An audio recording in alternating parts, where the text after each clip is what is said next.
Our first speaker for the night is actually a good example of that. He actually started out as an illustrator and did that as a professional for a while, and then he got into wood turning. And he made, if you know anything about wood turning, you know about him. His name's Ron Fleming. He's a native of Oklahoma, and he's represented all over the world. He's won numerous awards, and I'll just keep it short, but give it up for Ron.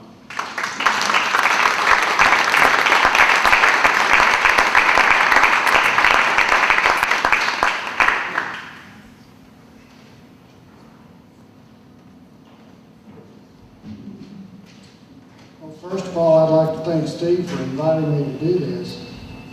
I've never done a show quite like this, but I started out as a designer, illustrator, way back, and I took on wood turning as a way to relax and get away from being busy all the time. These are just going through the different stages that I went through trying to find my way through turning wood and making it different than what the other turners were doing. They're all my designs, and they're all done out of one piece of wood. This is a piece that was in the White House collection.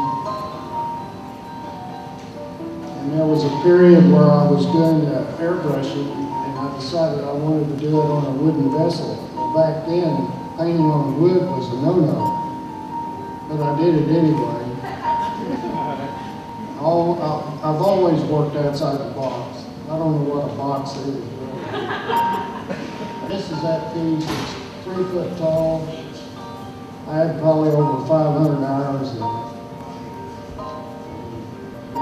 I look back to a lot of styles of ornament as far back as the Egyptians, but I took my own interpretation of it. All these designs are just kind of stylized off of the images that I saw. A lot of them come from nature. I've always done sketching of what I'm going to create, because if I don't, I get to illustrating and I forget what I was going to do, so I've always got a record of it. But now I've got this pile of drawings that I've never done. This was a series I did that was a visit of a cactus garden.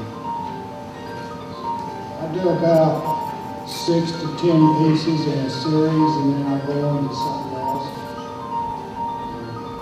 That's what keeps it interesting.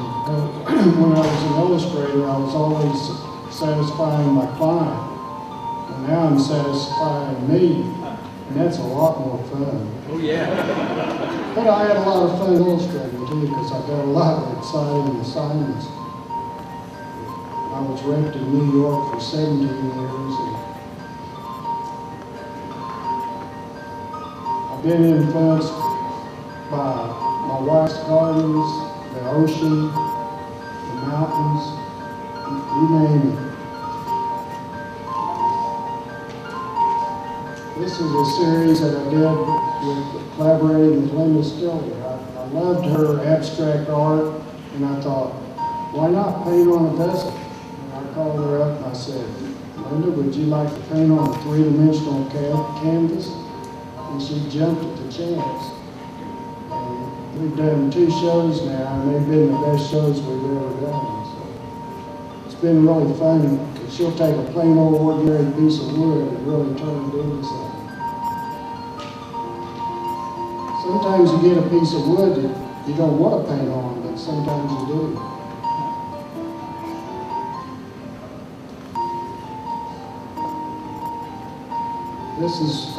I've been traveling a lot, and this was when I was in Africa, and I was going down some hippo trails, and these beautiful ferns were growing.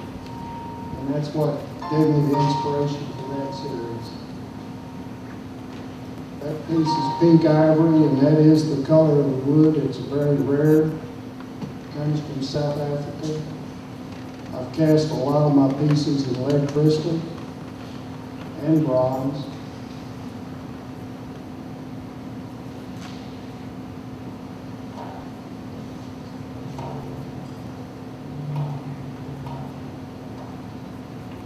orchids are always beautiful. This was a series that I was in Tanzania, and I was in this small village, and they were painting these diamonds on these giant pieces of sheet.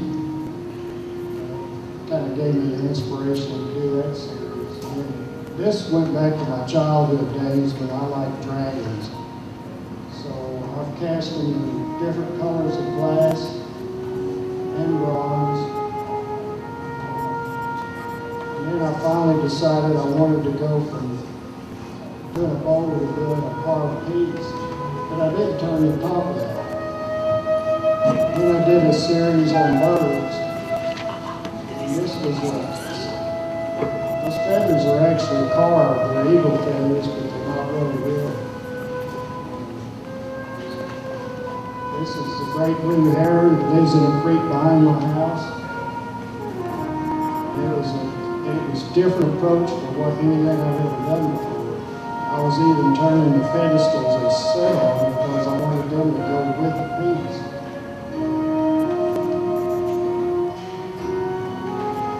This was many trips back and forth to Barnesville. This piece weighed a ton when we put it on the lathe. And I told them when we did it, I had two guys that helped me. I wouldn't do it unless I had control over the design of it. You can see how big it was. I can actually say that it worked until I fill my hair full of sawdust. That's pretty much it. I don't know where I'm going from there.